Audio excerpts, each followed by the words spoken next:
സത്യം പറഞ്ഞാൽ ഇതൊരു ഭാഗ്യമായിട്ടോ അല്ലെങ്കിൽ ഭഗവാന്റെ അനുഗ്രഹമോ അല്ലെങ്കിൽ ഒരു മുൻകാല സുഹൃതം എന്ന് തന്നെ പറയാം. കാരണം ഗുരുവായൂർ ഈ പറഞ്ഞ പോലെ കിഴക്കേ നട നവീകരിച്ച് അത് സമർപ്പിക്കാനുള്ളൊരു ഭാഗ്യം എന്നിലേക്ക് എന്താ പറയുക, ഒരു അനുഗ്രഹം പോലെ വന്ന് കിട്ടിയ പോലെയാണ് ഞാൻ കരുതുന്നത്. ഗുരുവായൂരുമായിട്ട് കുറേ കാലത്തെ ബന്ധങ്ങളിലാണ്, അല്ലെങ്കിൽ ഗുരുവായൂരപ്പനുമായിട്ട് മനസ്സുകൊണ്ട് ഞാൻ എന്നെ തന്നെ അർപ്പിച്ചിട്ടുള്ളൊരു വ്യക്തിയാണ് ഗുരുവായൂരപ്പന് വേണ്ടി.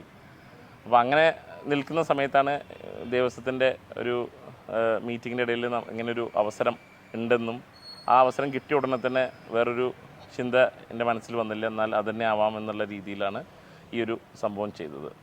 അപ്പോൾ അത് മെയിനായിട്ട് ഒരു 70 മീറ്റർ നടപ്പന്തലും അതിൻ്റെ മുൻവശത്തായിട്ട് ഒരു 2 നില ഗോപുരം, താഴികക്കുടങ്ങളെല്ലാം വെച്ചിട്ടുള്ള അതിൻ്റേതായ ശൈലിയിൽ തന്നെ നന്ദേട്ടനാണ് അതിനുള്ള എല്ലാ കാര്യങ്ങളും ചെയ്തിട്ടുള്ളത്. നന്ദേട്ടൻ കാലങ്ങളായിട്ട് ഗുരുവായൂരപ്പൻ്റെ അച്ഛൻ്റെ കാലത്തും അച്ഛൻ്റെ കാലഘട്ടവും തൊട്ട് എല്ലാ കാര്യങ്ങളും ഇവിടെ ചെയ്യുന്നതാണ് ഗുരുവായൂരത്തിൽ. അപ്പോൾ നന്ദേട്ടനെ തന്നെ ആ ഒരു വർക്ക് ഏൽപ്പിക്കാനും അദ്ദേഹം വളരെ ഭംഗിയായിട്ട് ഇപ്പോൾ അത് പൂർത്തീകരിക്കുകയും ചെയ്തു. അതൊരു വളരെ വലിയ അനുഗ്രഹമായിട്ട് തന്നെ ഞാൻ കാണുന്നത്. ഗുരുവായൂർ എന്ന് പറയുന്നത് നിങ്ങൾക്കെല്ലാം അറിയാം, കേരളത്തിലല്ല ഇന്ത്യയിൽ തന്നെ ഏറ്റവും വലിയ തിരക്കേറിയ ഒരു ക്ഷേത്രമാണ്. അപ്പോൾ അത്രയധികം ജനങ്ങൾ പ്രതിദിനം ഇങ്ങോട്ട് ഒഴുകി വന്നുകൊണ്ടിരിക്കുക.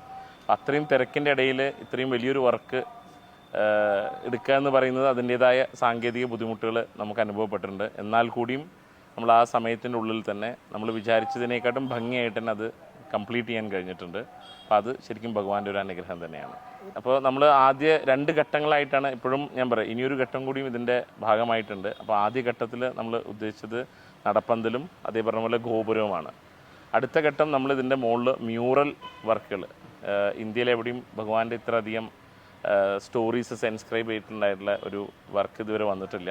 അപ്പോൾ അങ്ങനെ ഒരു വർക്ക് നെക്സ്റ്റ് ഘട്ടത്തിലേക്ക്, അതൊരു 3 മാസത്തിൻ്റെ ഉള്ളിൽ നമ്മൾ സമർപ്പിക്കാനാണ് ആഗ്രഹിക്കുന്നത്. അപ്പോൾ ആദ്യ ഘട്ടം എന്നുള്ള രീതിയിൽ നമ്മൾ ഗോപുരവും നടപ്പന്തലും തൂണുകളോട് കൂടിയിട്ടുള്ള 20 തൂണുകളോടുള്ള നടപ്പന്തലുമാണ് ആദ്യ ഘട്ടത്തിൽ നമ്മൾ സമർപ്പിക്കുന്നത്. ഇത് ഇങ്ങനൊരു ഐഡിയ പറഞ്ഞു, ഒരു നടപ്പന്തലാണ് ആദ്യം അദ്ദേഹം വിചാരിച്ചിട്ടുണ്ടായിരുന്നത്. പിന്നെ അത് അപ്പോൾ ഞാൻ പറഞ്ഞു ഇവിടെ ഇഷ്ടപ്രകാരം നടപ്പന്തലുകൾ ഉണ്ടല്ലോ, പക്ഷേ നമുക്കതൊന്നൊരു വ്യത്യസ്തമായിട്ട് ചെയ്യണം. അതുകൊണ്ട് നമുക്കതിൽ ദശാവതാരം പോലുള്ള തൂണുകളിലൊക്കെ ദശാവതാരം പോലുള്ള കഥകൾ വേണം. അതുപോലെ ഒരു ഗോപുരം, ഒരു ഫ്രണ്ടിലൊരു ഗോപുരം വേണം. അങ്ങനെ രീതിയിൽ ഡിസൈൻ ചെയ്തു. അങ്ങനെയാണ് ഇതിലേക്ക് വന്നത്. പ്രധാനമായിട്ട് ക്ഷേത്രം തന്ത്രി ചേനാസ് ദിനേശൻ നമ്പൂതിരിപ്പാടിൻ്റെ നിർദ്ദേശം തേടിയിരുന്നു. പിന്നെ വാസ്തു ആചാര്യൻ കാണിപ്പൂർ കൃഷ്ണൻ നമ്പൂതിരിപ്പാടാണ് ഇതിൻ്റെ കൈക്കണക്കുകൾ തയ്യാറാക്കിയത്.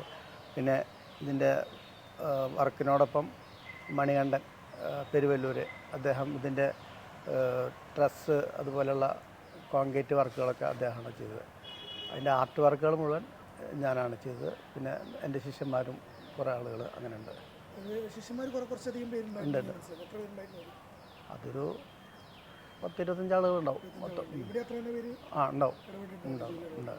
ഈ മൊത്തം വർക്കുകളിലൊരു മേൽനോട്ടത്തിൽ നമ്മുടെ ഗുരുവായൂർ ദേവസ്വത്തിൻ്റെ എൻജിനീയർമാരായ അശോകേട്ടനും അതേ പറഞ്ഞ പോലെ നാരായണുണ്ണേട്ടനുമായിരുന്നു മെയിനായിട്ട് ഉണ്ടായിരുന്നത്. അവരാണ് നമ്മുടെ ദേവസ്വം കമ്മിറ്റിയുടെ കൂടെ അവരുടെ ഭാഗത്തു നിന്ന് നമുക്ക് വേണ്ട എല്ലാ നിർദ്ദേശങ്ങളും അതേ പറഞ്ഞ പോലെ എല്ലാവിധ സഹായങ്ങളും, അതുകൊണ്ടാണ് നമുക്ക് ഇത്രയും പെട്ടെന്ന് ഈ ഒരു വർക്ക് അതിൻ്റേതായ രീതിയിലേക്ക് തീർക്കാനുള്ളൊരു കഴിയുകയും ചെയ്തത്.